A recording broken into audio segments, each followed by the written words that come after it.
Back to you now at 9:12. Come June, voters have a big decision to make. Do we or do we not want to legalize medical marijuana in Oklahoma? State Question 788 will be on the ballot, and as you know, opinions on its passing have been polarized. Here with us this morning, a couple different guests. We have August Rivera with Oklahomans Against 788, and then Bud Scott, who's been working with Our Revolution Oklahoma, and whose members are in favor of 788. Good morning to both of you. Good morning. Thank you for being here. So 788 has been, pretty tricky. Different opinions, and some lawmakers who are against 788, not necessarily against medical marijuana, just against, different language within this state question. Let's start out with each of you giving your opinions on this matter. We'll start with you, Bud. Sure. I'm actually the executive director of New Health Solutions Oklahoma. But you have been working with this group, No, right? we're the trade association that represents the investors and business developers in the medical cannabis community in Oklahoma and in other communities, Colorado, Oregon, Washington. So we're actively supporting the Yes on 788 campaign and working with the advocates, volunteers to make sure this thing passes, to really enforce a strong regulatory market here in Oklahoma for medical cannabis. And in August, I was looking at your group's Facebook page and just kind of what you were about, and it said, quote, "We feel this is bad for our state and will only lead to problems." Please elaborate on what you mean by that. The language within this state question is written broadly and kind of vaguely, and so we take issues with having to come back and actually fix this through legislative action. It really kind of if you look at it, because it has no qualifying conditions, we kind of feel that this is more recreational than it is actually medical. I mean, it just opens the door for a lot of other problems that this particular question will bring up in the future. You think this is just a bridge to recreational use? It is. Do you want this to be the case? No, absolutely not. We're really promoting this as a medical cannabis program. And the fundamental difference between a medical and a recreational program in any state that we've seen this, which are 30 states, plus the District of Columbia, is that with a medical program, you have to have the recommendation of a physician to have a license to access and use medical marijuana. That is the fundamental difference. So to claim that this is recreational just is factually inaccurate. So it's outright a medical program. It's our intention, and we've been working with legislators throughout this session on drafting and developing regulations that would attach to State Question 788. We all recognize that most state questions, when you vote on something like this, it doesn't include every single bit of regulation. It just opens it up, right? So then the legislature can come back and develop laws around the subject. So that's a very common practice here. This is a personal question, but do either of you have history with using medical marijuana, to treat any sort of illness or ailment, and can actually testify that it worked for you? I've definitely used it in the past. I've worked in the Netherlands and worked in the industry there. And then I currently, as an attorney, represent clients that are licensees in Colorado, Washington, and Oregon. So you say that you understand what these patients are going through, and that it has helped for you personally? Sure. Okay.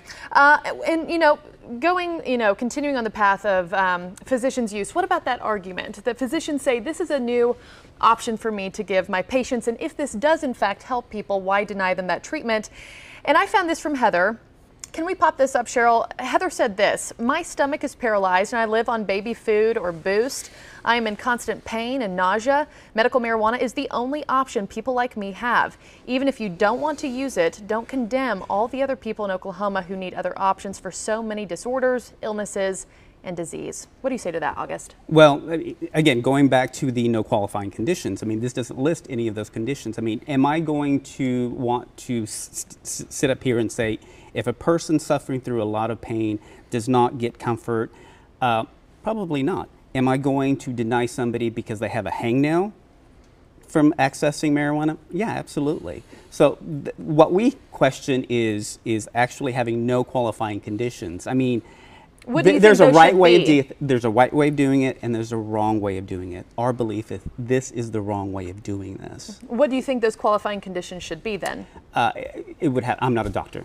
I'm not a doctor. I will never claim to be a doctor, but I think doctors should be on board of actually creating something like this and writing those regulations if they actually. And that's the thing. State Question 788 leaves it all up to the physician.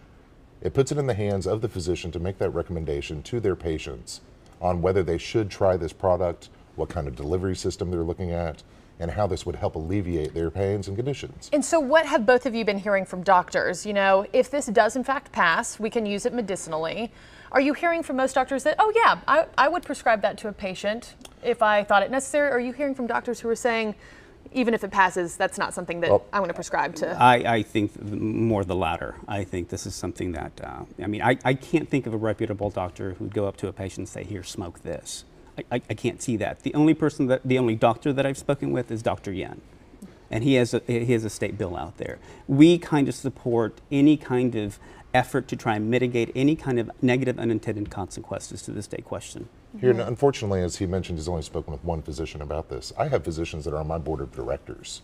So there are physicians that are very much in support of medical cannabis in Oklahoma that want to be able to offer their patients the ability to have another arrow in their quiver to address their chronic pain treatment, their Crohn's disease, their hunger issues with cancer and chemotherapy treatment.